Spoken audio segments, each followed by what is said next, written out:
Hey everybody, it's Linnea for ThermOWeb, and this week we are collaborating with Newton's Nook Designs. So I grabbed some of the new stamps from their release, the Fall Fringe and the Pumpkin Latte stamp sets, and I'm going to use it with a stencil from last year, the Pumpkin Patch Stencil. I love this stencil. It's so adorable. Pumpkins are my favorite part of fall, even though I don't like the taste of like pumpkin pie or pumpkin spice. I love pumpkins as decorations, and I love that, to me, they just feel like fall, what it's supposed to be. So I sprayed the back of that Pumpkin Patch stencil with Pixie spray, let it dry for, like a minute, and then I added a card front onto that stencil.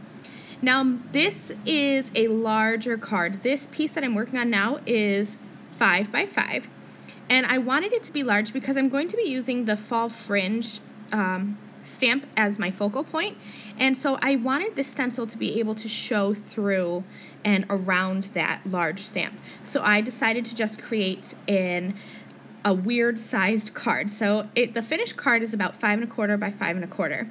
So I just used the Pumpkin Spice Glitz glitter gel from Gina K Designs, and this is one of the new limited edition colors. So make sure that you pick yours up, because when I peel the stencil off, look how pretty that is.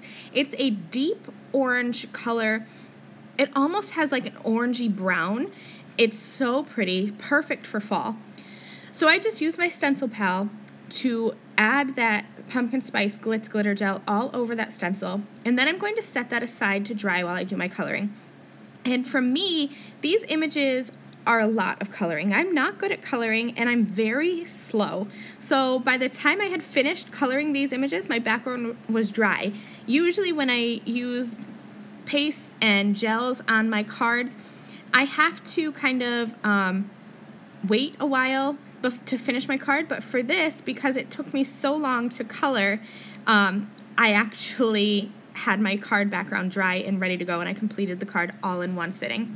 So like I said, I'm slow to color, so I didn't leave in all of the coloring, but I tried my best to leave in the main portion. So I'm going to color this one pumpkin on camera, and then I'll turn off my camera and color the rest of them, and so on and so forth like that. So for my coloring, I'm using Copic markers today. I have YR07, YR04, and YR02 for the orange pumpkins. I started with my lightest color, and I left a highlight in the middle just because I love the way these three colors blend, but I wanted there to be a highlight in the middle so it would be like a shine. And then I used my darkest color, blended that out with my medium, and then all over again with the lightest. So everybody thinks of pumpkins as orange, but actually my favorite pumpkins are the white pumpkins.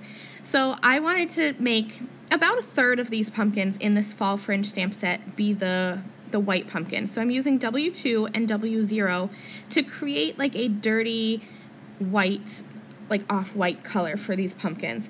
And they ended up being my favorite part of this whole card, was those little pops of that white. For the pumpkin stems, I'm using E79 and E74, and I'm coloring all of the pumpkin stems with this color blend. So what I do when I'm coloring multiple images like that, especially when they're small, is I just go and I color 3 or 4 of them at the same time, and it really saves me a lot of time. So same thing, I'm just starting with my light color, adding some dark, and then blending out with my light again. And you're going to see me here do that same kind of technique where these little sprigs that are popping out, I'm going to have them be green. So I'm going to do all 4 of them with my darkest color, and then I can blend out with my lighter color, and I will do all 4 of them at the same time. And it just really, to me, it makes it go quicker rather than doing one at a time where I would color with the dark, put the dark down, pick up with the light, put the light down, and then move on like that.